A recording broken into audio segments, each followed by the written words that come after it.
David, didn't you say you had a competition this weekend? Yes. Yes, I do. And I'm glad you asked. What you doing? 40k. I'm playing a Knights list. In fact, let's talk about Knights Abyss. Not their detachment, I think I did that already, but I want to talk about my army list. I've seen some knights before. Very often we call for support from the repentant Freeblades. They do seem to be very willing to help us against Chaos and Xenos. Yep, those are my boys. Let's talk about their story. My version of the Chainbreaker, Canis Rex, and Sir Hector is Cestus, with the pilot of Harlock. I admit, I have a love for the Thunderstrike Gauntlet for very good reason. Story-wise, the Repentant, as I call them, saw some of their own knights fall to chaos after being lied to by the Forge World they were allied with. My first knight witnessed a single Questoris become an abomination, immediately fleeing with any and all armigers, and loyalist knights who obeyed his orders. My Freeblades proceeded to repaint their armor, going over the bright silver and gold and replacing it with black, red, and silver. The black was their shame for fighting for a lie, the red is the blood they'd pay to reacquire their honor, and the silver is a touch of what they lost. During battle, they don't speak over Vox communications. Instead, the Questoris use Thunderstrike gauntlets to give orders. The Thunderstrike in certain pitches and patterns, telling how to flank or what actions to take. Armigers were not granted permission to pilot one of their armigers until they learned all the clicks and claps and their meaning. I admit, I like the Thunderstrike Gauntlet, but let's talk about what's in my list and my stories and names for each unit. Obviously, I got Canis Rex with Sir Harlock piloting this Cestus. Fun fact, the word means glove. This is a picture of the beautiful model. You'll notice the Imperial Fist icon on the tilt shield. That's the Glove of the Repentant. We also got the Cerestus Knight Lance. I named it Vero Siopero, which essentially means True Strike, kind of. I got it with the Mysterious Guardian enhancement, which I am very bad at using. I keep forgetting to pull him out and drop him into a different position. I need to remember that. I honestly might change that enhancement to the Mechanicus Banner enhancement, which essentially allows me to sticky objective a point on the battlefield. Given how my army is literally 10 models, 11 if you count Sir Hector, it may be necessary. Still, I love this thing. I've got a picture of it here, full tilt, and I plan on putting another block on this to stabilize legs, since this ain't a good stable model now. I could break it very easily. A bit of a heads up, I actually ended up putting the block on it before I recorded all this, and I forgot to rewrite my script, so I recorded and kept reading, and then I realized what I did. Whoops.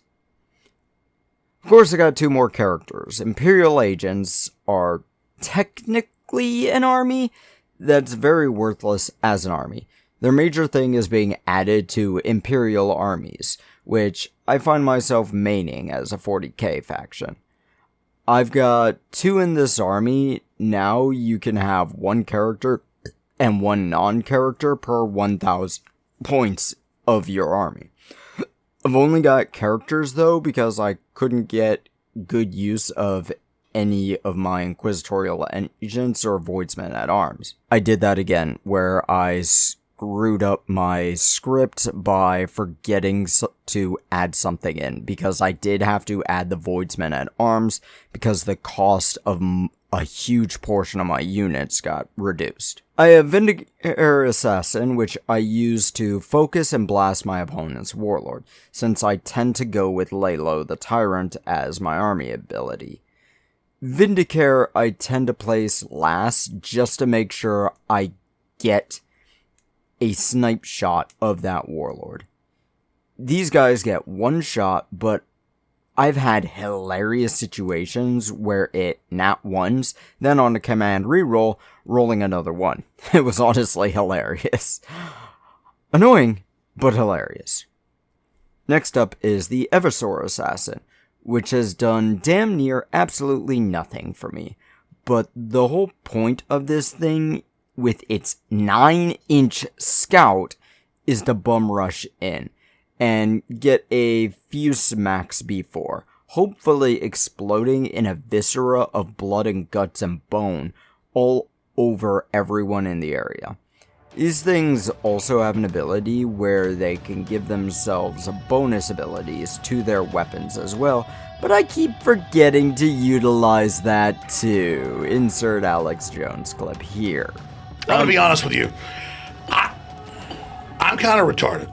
Those two assassins really only have one job, and that's to find the enemy warlord and smack him in the face. Of course, because the knights I've already mentioned also are character units, I can use Epic Challenge on them and give them precision weapons like the assassins. It's a fun combo. Now, the day after I wrote this script, they changed the data sheets, and they actually reduced the points of, I think it's Canis Rex and my Lancer, can't quite remember. So I need to paint some Voidsmen at arms really quickly and add them into the mix, because I'll be damned if I'm going to be 65 points under. I could have added Inquisitorial Henchmen, but I'd need to add an Inquisitor to them for them to do literally anything, so I'll just use what I got. Since all my units are vehicles except for the two assassins and the Voidsmen, I can abuse the use of Tank Shock. My Lancer can Tank Shock for free, even if another unit uses a stratagem, and Canis Rex can use a battle tactic, now any stratagem, for free. This will usually be used on command reroll in order to fish for 5s and 6s. I'm getting better at utilizing stratagems, but I often forget that I have certain options until it's already too late. Now, I've added 6 armigers as well. Each one is a lot of a double-edged sword here.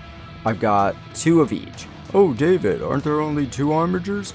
Not if you add the Forge World stuff. Moiraxes, I like them. They've helped me a lot. Those are 2 of them. Now, as I've complained in my Forge World video, the Moiraxes have a lot of options. My group allows proxies, but I manage to get my hands on what I want. They have a single Graviton Pulsar each for larger groups and vehicles, since that weapon comes with blast and anti-vehicle abilities, and a Siege Claw and Rat Cleanser weapon on the other hand, with Torrent, Ignores Cover, and Anti-Infantry. The Rat Cleanser and a ton of strength on the Siege Claw. Moiraxes are good to keep close to other units because they get free uses of Heroic Intervention stratagem. So what that does is it lets the unit used on charge into an enemy that's also charged into a different guy. Given charging lets me Tank Shock and the stupid strength on the Siege Claw, it's a brutal comp. That also changed, no longer strength of the weapon, toughness of the thing, but it's still a brutal combo for knights. I named these 2 Iactus, or Sweep, and Purgo, meaning clear. The Moiraxes are leftovers in my story for the Repentant from the Horus Heresy Betrayal. The pilots no longer trusting the Mechanicus, though once called the Mechanicum. I've got 2 Helverins, which I've got mixed relations with. These things are not close quarter guys, which I found I like more and tend to be better with too. These things are equipped with 2 Armiger autocannons and a Questoris Heavy Stubber. Their whole thing is long range cover fire and capture points. Their abilities give them anti-fly if they are either on an objective marker or in the deployment zone. This rarely comes up, but it has come up a few times, so I'm definitely feeling more for them. Mine also seem to have a refusal to die and feel nothing when shot. I've named them Silhouette and Seal, meaning Shadow and Scout. Last is my Warglaives. I'm thinking of getting more of them and replacing the Helverins with 2 more, but that'll happen well after the competition. They come with a thermal spear, which is a melt-a-gun, and a Reaper chain cleaver, which is a small big chainsword. I'm debating on equipping them with a melt-a-gun on top instead of a heavy stubber, because another melta is always nice. These guys get a bonus to wounds when coming out of a charge. Add the Lancer and a few other things. Ings are great for charging. But that's my list. I'm excited for this competition. I don't expect to win, but I'm hoping to at least win 1 game. If not, I'll learn something. How to better place, counter, and strategize, right? Hey, David, we never figured out how to send you back to your timeline. How are you getting to this competition? Wait. No. No! Don't tell me that! Shove off!